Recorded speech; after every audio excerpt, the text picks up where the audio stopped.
एक छोटे से गांव में एक बहुत ही लोकप्रिय बिरयानी वाला था, जिसका नाम था मिस्टर कचोर।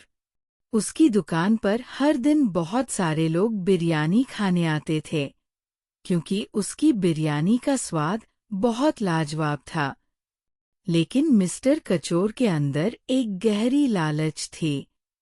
वो हमेशा कम में ज्यादा पैसे कमाने की सोचता था, और उसने इस लालच को अपनी आदत बना लिया था। लोग उसकी बिरयानी का स्वाद पसंद करते थे, लेकिन इस लालच ने उसे एक बहुत बुरी दिशा में ले जाने का खतरा उत्पन्न किया था। एक दिन एक ग्राहक नामक रामू दुकान पर आया और उसने एक प्लेट बिरयानी ऑर्डर की। जब मिस्टर कचोर ने उसे बिरयानी दी, तो वो प्लेट बहुत छोटी थी। रामू ने देखा कि वह इतने पैसे दे रहा है, लेकिन उसे बिरयानी की बहुत कम मात्रा मिली है। वो थोड़ा हैरान हुआ, लेकिन उसने सोचा कि शायद अगली बार मिस्टर कचोर उसे ज्यादा देंगे। वह चुपचाप अपनी बिरयानी खाकर चला गया। धीरे धीरे जैसे जैसे समय बीतता गया, मिस्टर कचोर की दुकान और भी ज्यादा प्रसिद्ध होती गई। लोगों ने सुन रखा था कि उसकी बिरयानी का स्वाद बेहद खास था, लेकिन अब लोग जानने लगे थे कि बिरयानी तो बहुत स्वादिष्ट है, लेकिन वह बहुत कम दी जाती है और ज्यादा पैसे लिए जाते हैं। फिर भी बहुत से लोग उसकी दुकान पर आते रहे, क्योंकि बिरयानी का स्वाद ही इतना आकर्षक था। कुछ लोग खामोशी से ये सब सहन करते थे, क्योंकि उन्हें डर था कि कहीं किसी और दुकान पर जाकर बिरयानी का स्वाद खराब न हो। एक दिन समीर नामक एक समझदार और होशियार ग्राहक मिस्टर कचोर की दुकान पर आया। समीर ने बिरयानी का ऑर्डर दिया, और जब उसे बिरयानी दी गई, तो उसकी प्लेट भी बहुत छोटी थी। उसने तुरंत महसूस किया कि कुछ गलत है। समीर ने मिस्टर कचोर से बात की। मिस्टर कचोर, मैं आपकी बिरयानी का बहुत बड़ा फैन हूँ, लेकिन ये क्या है? आप बहुत कम दे रहे हैं। इस कीमत पर ग्राहक को ज्यादा मिलना चाहिए। अगर आप थोड़ी और बिरयानी देंगे तो लोग ज्यादा खुश होंगे और आपका बिजनेस भी बढ़ेगा। समीर ने विनम्रता से कहा, लेकिन मिस्टर कचोर को ये बात कुछ खास समझ में नहीं आई।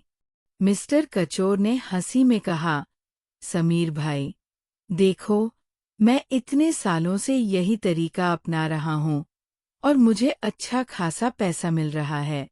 अगर मैं ज्यादा दूंगा तो मुझे क्या मिलेगा? लोग फिर भी तो मेरी दुकान पर आते ही रहेंगे, है ना? मिस्टर कचोर को अपनी सफलता पर इतना गर्व था कि वो समीर की बातों को नजरअंदाज करते गए। वो सोचते थे कि ग्राहकों को उनका स्वाद इतना भाता है कि वे कभी भी और कहीं भी इस स्वाद का आनंद नहीं ले पाएंगे। समीर ने सोचा, अगर मिस्टर कचोर नहीं समझेंगे, तो मैं उन्हें एक तरीका दिखाऊंगा।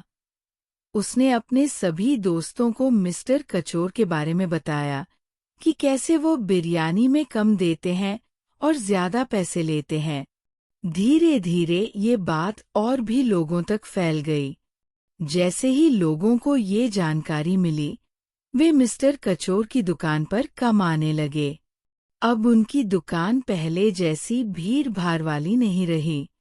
ग्राहक धीरे धीरे कम होने लगे। मिस्टर कचोर को ये सब देखकर बहुत घबराहट होने लगी। वो सोचने लगे, ये क्या हो रहा है? पहले मेरी दुकान में इतनी भीड़ होती थी, लेकिन अब कहीं कुछ गलत हो गया है। धीरे धीरे उनकी दुकान में ग्राहक आने बंद हो गए।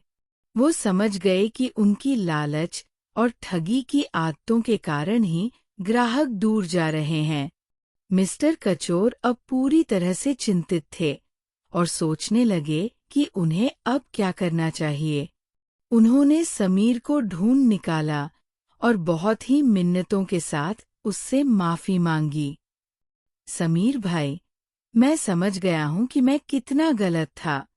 मैं सिर्फ पैसे की सोचता रहा और ग्राहकों की खुशियों को नजरअंदाज कर दिया। अब मैं अपनी आदतें बदलूंगा। मैं ज्यादा और अच्छी बिरयानी दूंगा और सही दाम लूंगा। समीर ने मुस्कुराते हुए कहा, मिस्टर कचोर, कोई बात नहीं, हम सबसे गलतियां होती हैं, लेकिन सबसे बड़ी बात यह है कि हम अपनी गलतियों को समझते हैं और सुधारने की कोशिश करते हैं। समीर ने मिस्टर कचोर को माफ कर दिया और वो खुश हुए कि कचोर ने अपनी आदतें बदलने का मन बना लिया।